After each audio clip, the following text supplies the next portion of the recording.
I never imagined that someone I trusted completely could turn out to be the source of the most profound pain in my life. Trust had always been my cornerstone. I believed in honesty, in loyalty, in the unspoken bonds that we form with the people we let closest to our hearts. I had shared my dreams, my fears, and my vulnerabilities with this person, never once imagining that these confidences could be used as weapons against me. At the time, it all seemed normal. The laughter we shared, the late-night conversations, the promises of support and companionship. Every interaction built a sense of security that I thought would never be broken, and I carried that trust like a shield, unaware that the very person holding it could shatter it so completely. The first sign was subtle, almost imperceptible. Little inconsistencies, moments that didn't quite add up, a faint sense of unease that I dismissed as paranoia. But deep down, a tiny voice whispered that something wasn't right.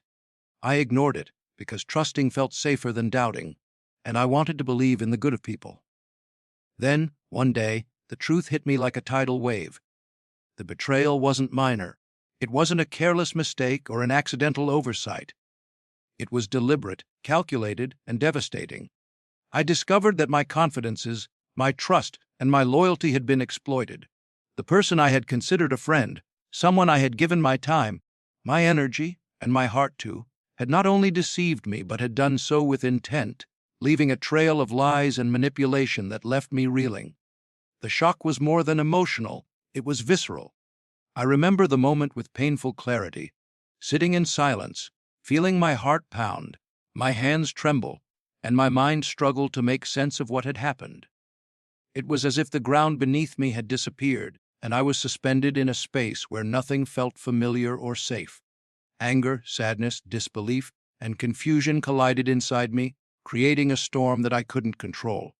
I had to remind myself to breathe, to function, to process the enormity of the deception.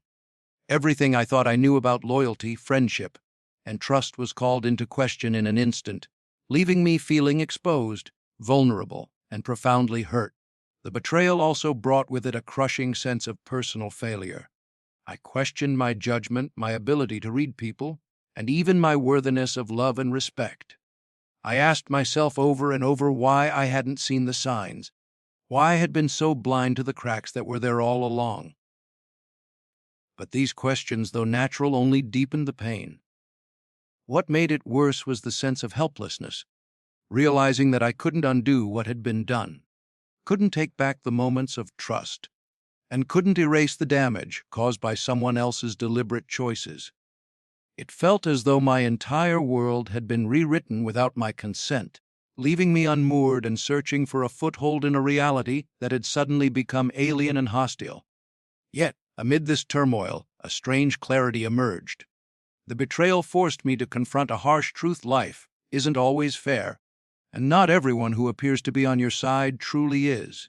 It's easy to trust, to hope, and to believe, but sometimes the people closest to you can inflict the deepest wounds. Recognizing this wasn't pleasant, it was painful, almost unbearable, but it became a turning point. The shock of betrayal carried with it a seed of awareness, the understanding that while I couldn't control other people's actions, I could control my response. I could choose whether to remain a victim or to rise, to learn from the experience rather than be consumed by it. This first encounter with betrayal changed me in ways I hadn't anticipated. It forced me to examine the dynamics of trust, to evaluate relationships with greater discernment, and to build a sense of inner resilience that I hadn't known I possessed. It also taught me that betrayal is not a reflection of my worth, but a reflection of the choices and flaws of the person who deceived me. Accepting this was neither easy nor immediate. It took time, reflection, and an emotional reckoning that often left me drained and exhausted. And yet, in that unbearable pain, I began to understand the power of clarity born from heartbreak. I realized that betrayal, as devastating as it is, can become a catalyst for growth, for heightened awareness, and for a determination to never again allow someone to wield such influence over your life. That moment of unexpected betrayal, though crushing, planted the first seed of transformation. A silent, fierce resolve to rise stronger, wiser, and unshakable in the face of anyone who might try to break me again. The moment of realization came quietly at first, almost imperceptibly, but once it struck, it could not be ignored. I had spent days, maybe even weeks, trapped in the whirlwind of shock and anger, trying to make sense of what had happened. I questioned every interaction, every word, every gesture I had shared with the person who had betrayed me. The weight of disbelief pressed down on me, and for a while, it felt impossible to see beyond the haze of hurt. But one evening, in the stillness of my own company, it hit me, like a sudden, undeniable truth that could no longer be avoided. The betrayal was not just an event that had happened to me. It was a defining moment that demanded action, understanding, and change. I realized that staying in despair would give the person who had hurt me power over my life. Their actions had shattered my trust, but they did not have the right to dictate my future or steal my strength. It was a painful acknowledgement that life could be unfair, that people could be cruel, and that deception could come from the very hands we had trusted most. But I also understood that bitterness, resentment, and regret were choices, and I could either surrender to them or transform them into fuel for my own growth. This realization was not simple or comfortable. It demanded honesty, courage, and the willingness to confront my own vulnerabilities.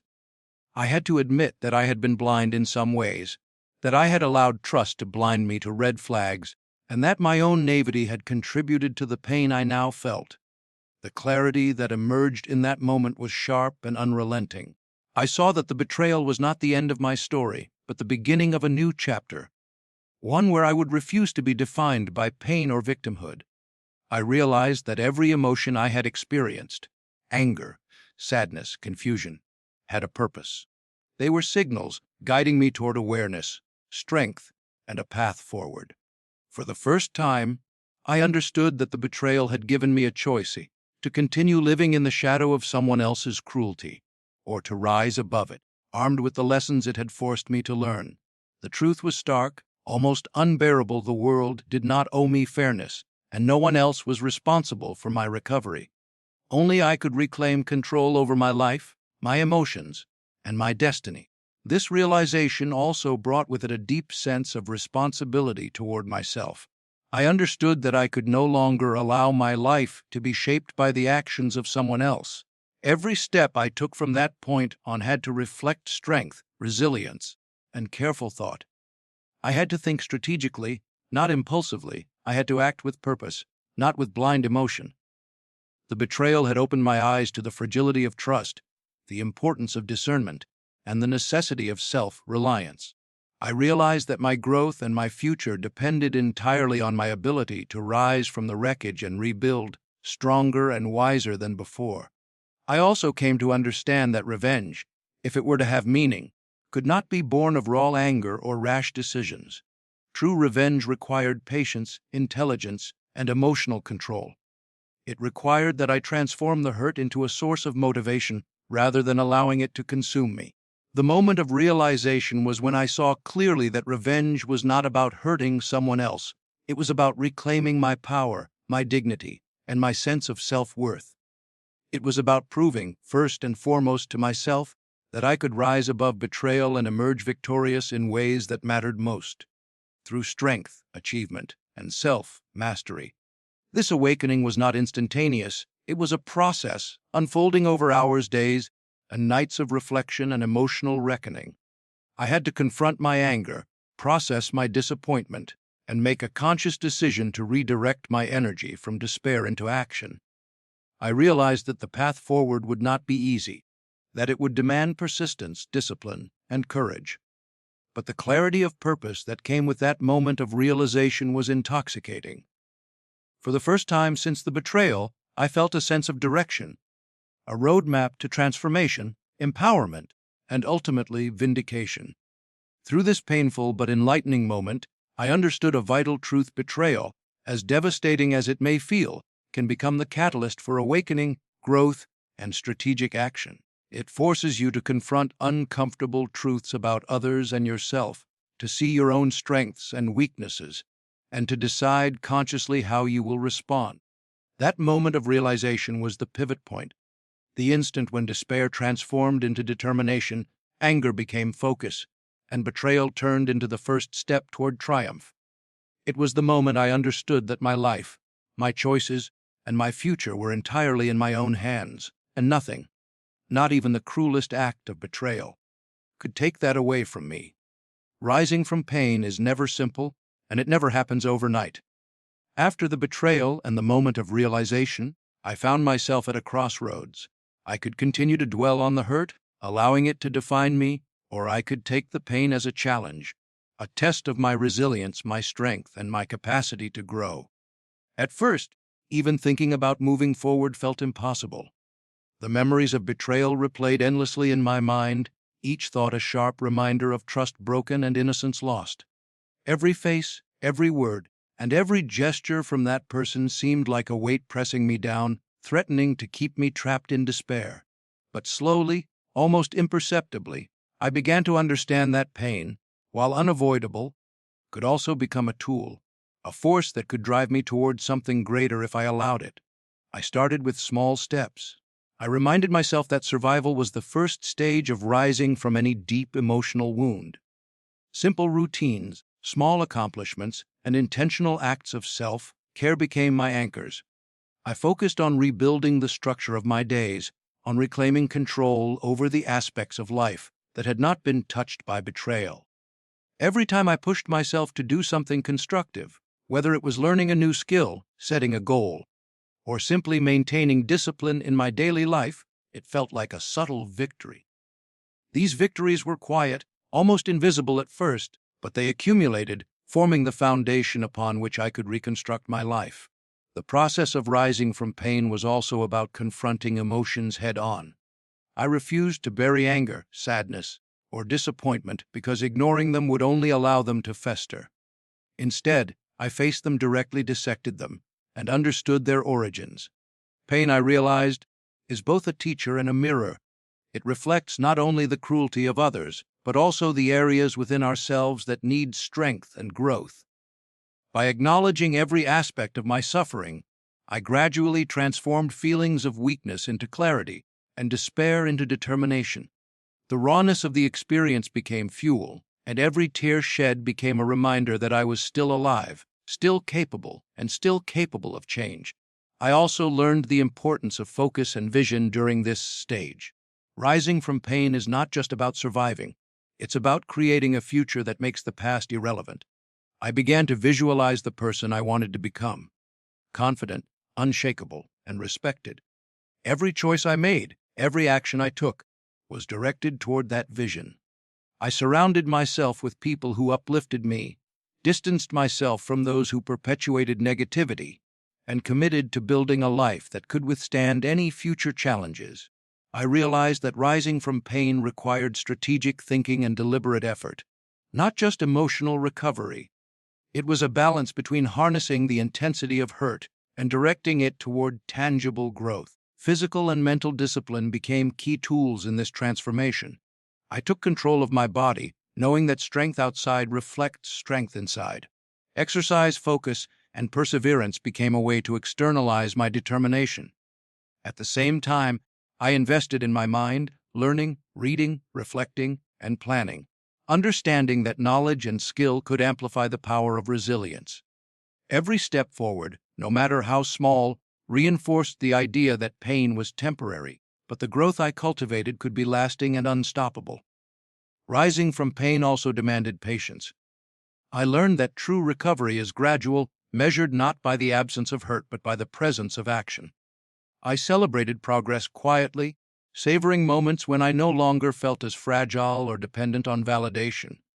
Each day I woke up with the intention to improve, each challenge I faced without succumbing to despair, and every setback I overcame strengthened my resolve.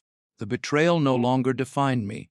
It had become a reference point, a reminder of what I survived and a measure of how far I could go. During this process, I discovered a profound truth: pain, when harnessed correctly, becomes a catalyst for empowerment. The anguish that once felt suffocating transformed into motivation. Each memory of betrayal pushed me harder. Each reminder of hurt reminded me of my resilience. and each setback became an opportunity to practice courage. Rising from pain is not simply about moving on. It is about emerging as a person who refuses to be broken, who channels suffering into strength, and who uses adversity as a launching pad toward personal triumph.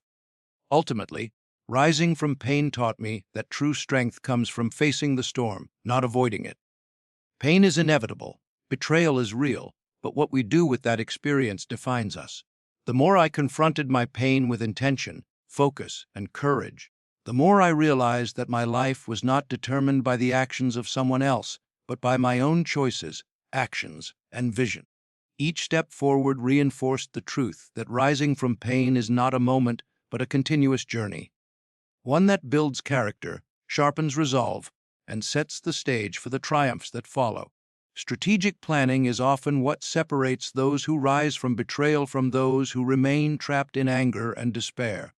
After the initial shock, the realization, and the first steps toward healing, I understood that reacting impulsively would only satisfy short-term emotions, not create lasting results.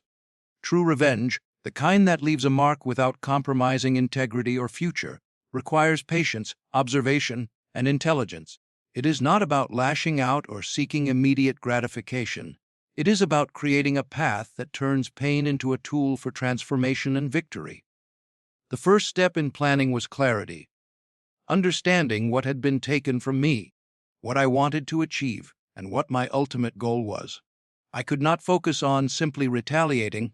I had to envision a complete turnaround where I regained power, control, and dignity in a way that could never be undermined again. I began by analyzing the betrayal itself. I traced the sequence of events, examined the motivations behind the actions, and identified the weaknesses that had allowed this person to manipulate me. This analysis was not fueled by obsession or bitterness, but by the need to understand the situation fully. Every lie, every manipulation, every calculated move became a piece of data that I could use to ensure that history would not repeat itself. I realized that strategic planning requires emotional detachment, the ability to separate personal feelings from logic, to see the situation clearly, and to design actions that serve long-term objectives rather than immediate satisfaction. It was a delicate balance, remaining human enough to feel the injustice, but calculating enough to turn that injustice into a precise, controlled response. Next came the planning of resources and capabilities. I considered what I could control and what was beyond my reach.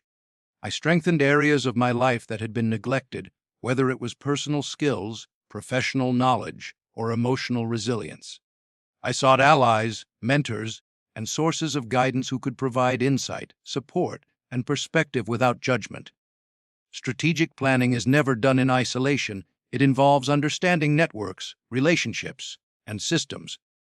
I learned to map out both risks and opportunities, to anticipate possible counteractions, and to remain flexible in my approach while never losing sight of the ultimate goal. Every day, I refined my plan, tested my ideas, and adjusted based on new information or shifting circumstances. The betrayal had taught me the importance of foresight, how a single misstep could cost everything, and how precision could create an irreversible advantage. Timing became another crucial component. I knew that moving too soon could ruin everything I had built. Waiting too long could allow the moment to pass. I observed patterns, behaviors, and vulnerabilities, learning to recognize when to act and when to hold back. This required patience, self-control, and an unwavering focus on the bigger picture. The emotional satisfaction of immediate confrontation was tempting, but I understood that true success would be measured not in temporary victory, but in the lasting impact of carefully executed actions. Every delay, every calculated pause, was a conscious choice to maximize effectiveness and minimize risk. I realized that strategic planning was a game of endurance, intelligence, and measured action, where impulsive reactions were replaced by deliberate, confident moves. I also had to plan for the personal transformation that would make revenge meaningful. It was not enough to simply prove a point. I had to become a version of myself that the betrayal could never touch again. This meant investing in my strengths, correcting my weaknesses, and demonstrating resilience and competence in every aspect of life. My plan included milestones for personal growth, steps to regain confidence, and actions to establish independence and authority in areas where I had once felt powerless. Each milestone, each small success, was a building block in the larger strategy, ensuring that when the time came, my actions would carry weight and significance. Perhaps most importantly, strategic planning required moral and emotional discipline. I had to resist the temptation to allow anger, jealousy, or bitterness to dictate my actions. Revenge is only truly satisfying when it is precise, justified, and aligned with your values. I reminded myself constantly that my goal was not to destroy for destruction's sake, but to demonstrate strength, reclaim dignity, and turn a painful experience into a foundation for success. Every action I considered was measured against this standard, ensuring that the plan was both effective and empowering. By the time I was ready to act, I had developed a framework that combined observation, preparation, timing, personal growth, and ethical discipline. The betrayal had been transformed into a roadmap, a set of instructions for turning vulnerability into power. Every detail was accounted for, every contingency planned, and every personal milestone achieved. Strategic planning taught me that revenge is not about chaos, it is about control. It is about proving to the world, and to yourself, that betrayal can ignite not just anger, but transformation, precision, and triumph. Executing revenge is the stage where all the preparation, planning, and personal growth converge. It is not about rash decisions or impulsive acts, it is about precision, patience, and timing. After weeks, months, or even years of observing, learning, and building myself, I reached a point where I understood that this was no longer about pain or anger. It was about reclaiming control, proving resilience, and demonstrating that betrayal could never define my life. The moment of execution required calm focus, the ability to remain composed under pressure, and the courage to act according to the plan I had carefully crafted. I approached each step with clarity and purpose. Every move was calculated, each action designed to serve multiple goals. To demonstrate competence, expose truth without chaos, and create a lasting impression. I refused to let emotions dictate the pace or the method. Anger had been my initial fuel, but by this stage, discipline was my driving force. I recognized that revenge executed without strategy is often wasted energy, and so I ensured that every effort I made contributed to my ultimate objective, turning betrayal into a story of triumph.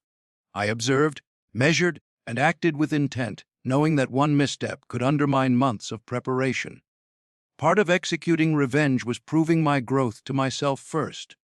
Every achievement, every display of strength, and every step forward was a subtle but powerful response to the betrayal I had endured. I realized that revenge was not only about affecting the other person, but also about transforming how I saw myself. By demonstrating competence, resilience, and independence, I rewrote the narrative of my own life. Where once I had been vulnerable, I now stood unshakable.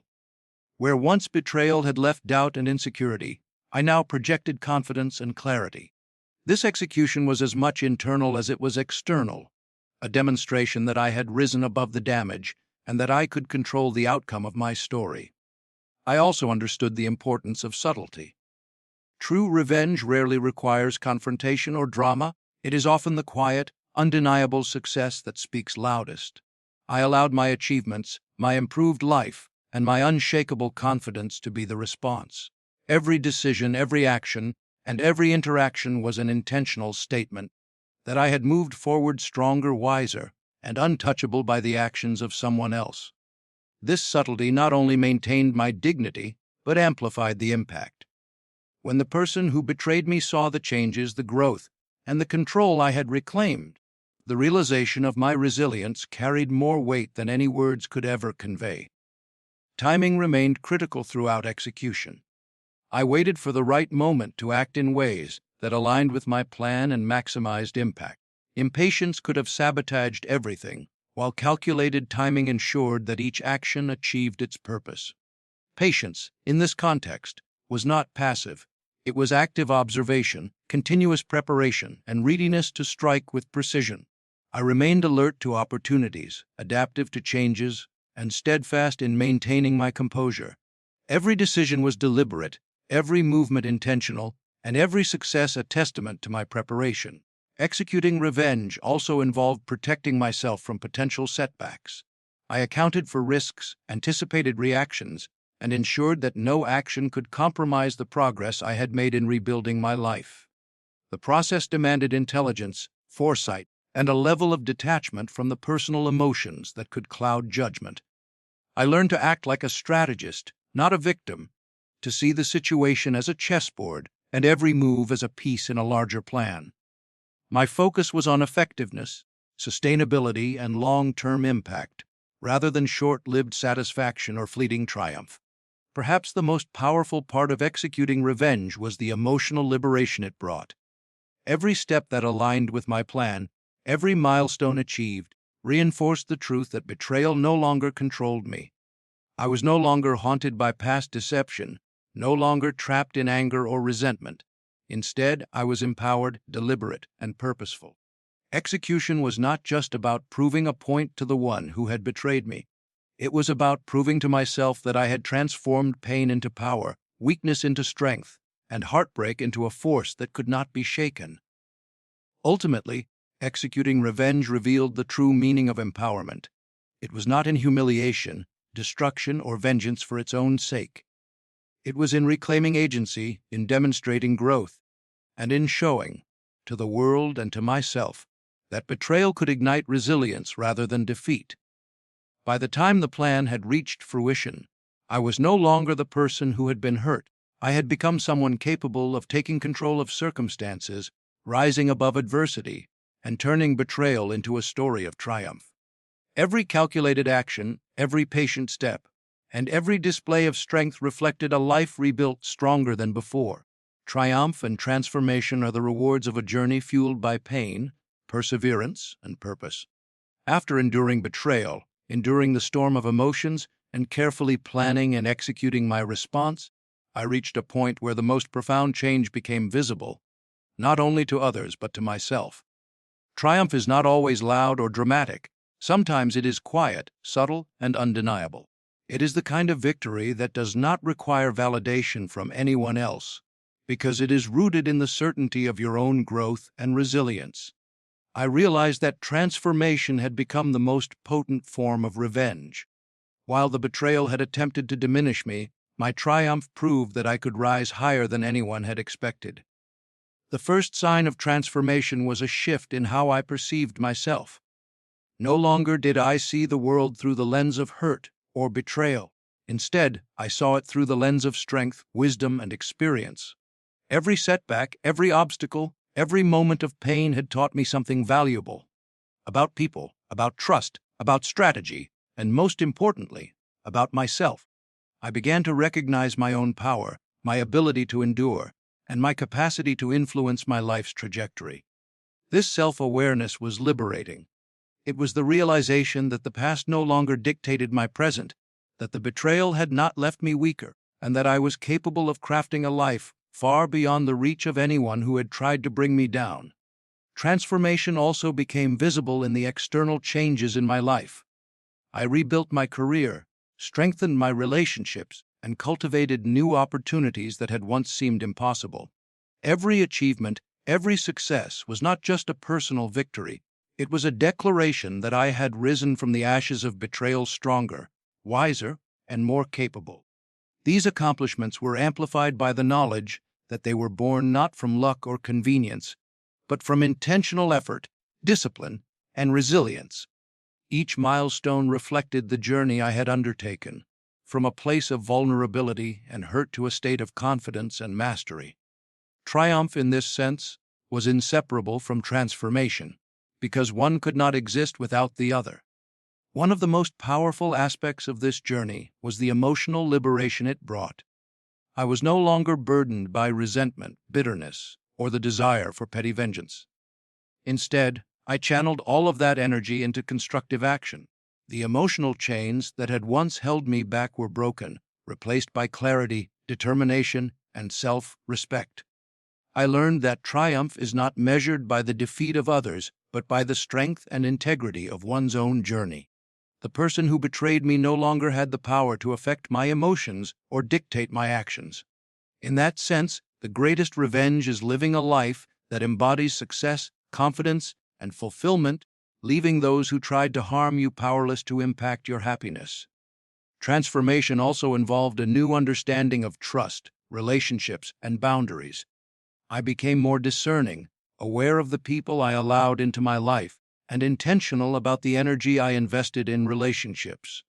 The betrayal had been a harsh teacher, but its lessons shaped me into someone who could love, support, and connect deeply without being naive or vulnerable to manipulation. I developed resilience not just to survive, but to thrive in every aspect of life, professionally, personally, and emotionally. Triumph was not only about achieving external success, but also about cultivating an internal strength that could withstand any future challenges. Another aspect of transformation was the ability to inspire others through my journey. My story of rising from betrayal, planning carefully, executing with precision, and ultimately achieving triumph became a testament to the power of resilience. It demonstrated that adversity, no matter how severe, can be transformed into opportunity, growth, and empowerment. People began to see not the victim I had once been, but the person I had become, strong, confident, and unshakable.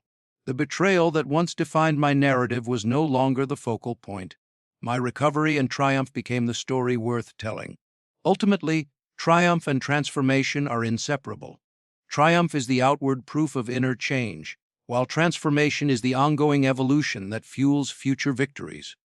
Through this journey, I discovered that betrayal, while devastating, can be a catalyst for becoming the best version of oneself. The pain, the struggle, the planning, and the execution all culminate in a state of strength and freedom that cannot be taken away. I emerged not just victorious in the eyes of the world, but whole, empowered, and ready to embrace life on my own terms.